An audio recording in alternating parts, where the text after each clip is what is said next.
Well, hey guys, we are going to go through each of the little boxes on your cheat sheet in preparation for your upcoming assessment task. So we're going to walk you through. This one will be about equations, and maybe later in the week or something I'll do you the one about angles. But let's go through everything that's on your cheat sheet about equations and just review what we mean. Now, an equation is simply an expression that contains an equals sign. So if it's got an equals sign in it, it's an equation. When we say solve an equation, all we mean is find a value for the letter that makes the equation true. And by that, I mean, does the equation got the same value on the left and the right sides? If it does, then it's true. That might be easier for us to look at some examples. But that's the lingo. That's the language of what we're talking about. It's got an equal sign. To solve it, find a value that we can replace the letter with that makes both sides of the equal sign the same. Now, here's a nice and easy example. If I ask you to solve x plus 3 equals 10. Now, you can have a look at it and go, well, what number does x have to be to make this true? In other words, for this side to add up to 10, because it's got to be the same as the other side to make it true. Well, you can look at that and go, well, that's pretty easy. If I look at that, to make this side 10, that has to be a 7.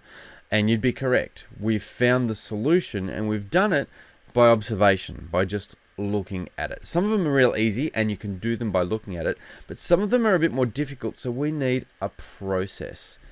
Now, I'm going to do the same one, x plus 3 equals 10, but I'm going to go through the process of using inverse. Now, the word inverse just means opposite. So what that means is we can get rid of terms, right, or pieces in our equation. We can get rid of them by doing their inverse. And what I want to do is I want to get the x on its own. So I need to get rid of this plus 3. What's the opposite of a plus 3? Well, it's a minus 3. So underneath, I'm going to write minus 3. But it's like a seesaw. An equation's like a seesaw. If I do something to one side, I have to do the same on the other side to keep it in balance. So I've also got to do a minus 3 on this side. Whew, everything's back into balance. Now, how does that help me? Well, just like algorithms, like adding and subtracting, we can work down the columns. So we're going to do that. We're going to create an algorithm out of this. I'm going to work down the columns. The x we haven't touched, so it stays there. The plus 3 and the minus 3 wipes itself out, because that gives me 0. It's nothing. It's gone, which is exactly what I wanted to do. I wanted to get rid of this bit. So that's great. It's gone. The equal sign I haven't touched, so it stays there. And now on this side, I've got a 10 minus 3, which is a 7, and there you go. We've solved it. X equals 7, which is what you told me by looking at it, but our process, our procedure, our algorithm for doing this helps us do the harder ones as well as the easy ones. So let's try some harder ones. How do we go about solving something like this, where I've got a number next to a letter? Hopefully you can remember in algebra that means multiply. 2 times x equals 10.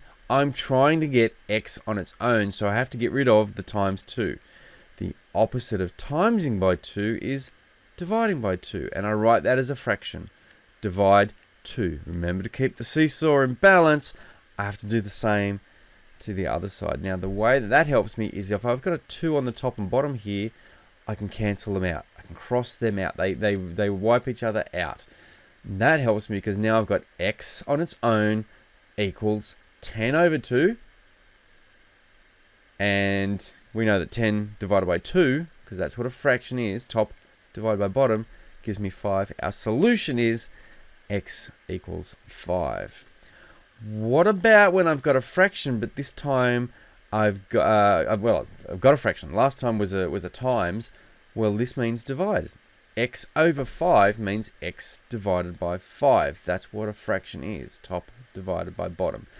How do I get rid of this divide by 5? Because I want this x on its own. The opposite of dividing by 5 is multiplying by 5. But what I do to one side, I have to do to the other. The reason I do that now is I've got a 5 on the top and a 5 on the bottom, so they cancel out, just like what we did in the last question, which leaves the x on its own.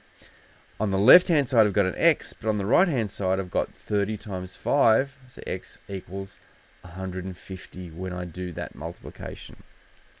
Right? Now, some of you might be saying, oh, this is a lot of work, but I want you to know, if I go back here, if you see, just rewinding, right? If you see something like that, we're going to put the number on the bottom, okay? And you take it from there. If you see a fraction like this, with the numbers on the bottom, we're going to multiply it by a number on the top, okay? It's just the way it is. I'm just showing you so that you can identify these things when you come across them in your assessment task. All right, sometimes we need to do more than one step, because each of those ones we just solve by doing one thing. Sometimes you've got to do more than one thing. All right, now, how do you know what to do first? If you can, if there's a constant, so if there's a number on its own, do that first. Here's what I mean. If I have a look at this equation, it's an equation because it's got an equal sign. On the left-hand side, I've got 3m minus 5, and on the right-hand side, I've got 25. I'm trying to find what m is. I'm going to try and get m on its own. So I have to get rid of two things. I have to get rid of this minus 5, and I have to get rid of this times 3. I'm going to do them in two separate steps, but wherever I can, I'm going to do the number, the constant that's on its own first. What's the opposite of a minus 5? Plus 5. What do I do to one side? I do to the other. Create the algorithm and work down the columns. 3m wasn't touched, so I bring it down. That's gone because that's deleted itself. The equal sign comes down, and 25 plus 5 is 30. This already looks neater, doesn't it? Awesome job, by the way. Doing really well. 3m equals 30. This means times 3, so the opposite, just like we did in the two examples ago. We divide by 3. Going to do the same on the other side.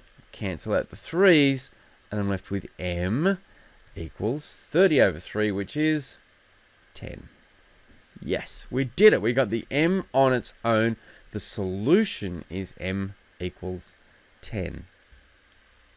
Here's another two-stepper. Let's go through. I've got a number, a constant on its own, so I need to do that first. What's the opposite of minus 5? Plus 5. What I do to one side, I do to the other. Make the algorithm and come down the columns. This bit I haven't touched, so it comes down, x over 10. This bit's gone, equals minus 2 plus 5. Now, if I've got a negative 2 and I move 5 places to the right, I end up at positive 3. If you're not great with negative numbers, you can use your calculator for these. Alright, I'm trying to get the x on its own, so I have to get rid of this divide by 10. The opposite of dividing by 10 is timesing by 10. Do the same on both sides. Cancel out the 10s, and x equals 3 times 10 is 30.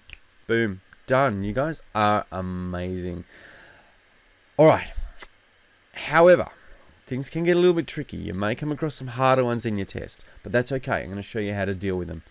If the constant is part of a fraction, you can't do it first. You need to get rid of the denominator, the number on the bottom first. So having a look at this, I've got x plus 7 on top of the fraction and 10 on the bottom. It's a part of the fraction. The number, the plus 7, is a part of the fraction. So we won't do that first. Instead, we'll get rid of this bit. What's the opposite of dividing by 10? Timesing by 10. Do it on both sides. The 10s cancel out because I've got one on the top and bottom now. So on the left hand side now looks like this. X plus 7 equals 1 times 10 is 10. Now this is a simple one-stepper. I'm trying to get rid of the plus 7, so the opposite is minus 7. Both sides. Make the algorithm. Come down the columns. X I haven't touched. The 7s are deleted. Equals 10 minus 7 is 3. The solution is x equals 3. Alright, hopefully you're starting to get a feel for some of these little steps that we were doing, the cancelling. But remember, I'm going to rewind this. If you see something like this, where you've got a fraction and you've got your constant is on the top, get rid of the bottom bit first. Okay, that's a little bit different to the ones we were just doing. Hopefully you can see the difference. What if you get something with brackets in it? Well, the brackets mean multiply. So in this case, if we get something like this, this means bracket times 5. We're going to get rid of the times 5 first by doing its opposite. Divide 5, the whole piece. Do the same on the other side. Cancel out these 5s. My left-hand side is m minus 2 equals 15 over 5 is 3. Trying to get the m on its own, I've got to get rid of the minus 2. The opposite is plus 2. The same on both sides. Make the algorithm. Come down the columns. M we haven't touched. The 2's are gone. Equals 3 plus 2 is 5. We're done. M equals 5. That was our goal all along. Remember, we're trying to get the letter on its own, so we're going to strip away these other pieces. If there's a bracket, make a fraction and get rid of the times, the bit that's being multiplied, out the front. First of all, we're nearly finished, I reckon. If for some reason your equation has pronumerals or letters on both sides, we're going to do the same things, but we need to find the smallest of the two pronumerals and undo them first. Let's show you what I mean. Have a look at this equation. It's an equation. It's got an equal sign, but it's got letters on both sides. A 3m here and a 7m here. I'm trying to get m on its own. That's my ultimate goal.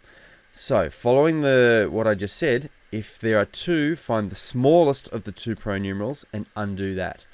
Well, 3m is smaller than 7m. So I'm going to do this. And how do I get rid of a 3m? I do its opposite. I take away 3m. What do I do to one side? I do to the other. Put it under the other pronumeral. Create the algorithm. Let's go down the columns. That's now deleted. That's wiped itself out. I've got a positive 2, so we haven't touched that, so it's still there. Equals. Now I've got 7m minus 3m leaves me with 4m's. And the minus 14 we haven't touched. Alright, let's see what's next. I'm trying to get the m on its own, so I need to get rid of this constant now. I've got a constant on its own. The opposite of minus 14 is plus 14. Do to both sides, make the algorithm. Let's go down the columns. In fact, we'll start on this side first of all. The 4m we haven't touched. That's now gone.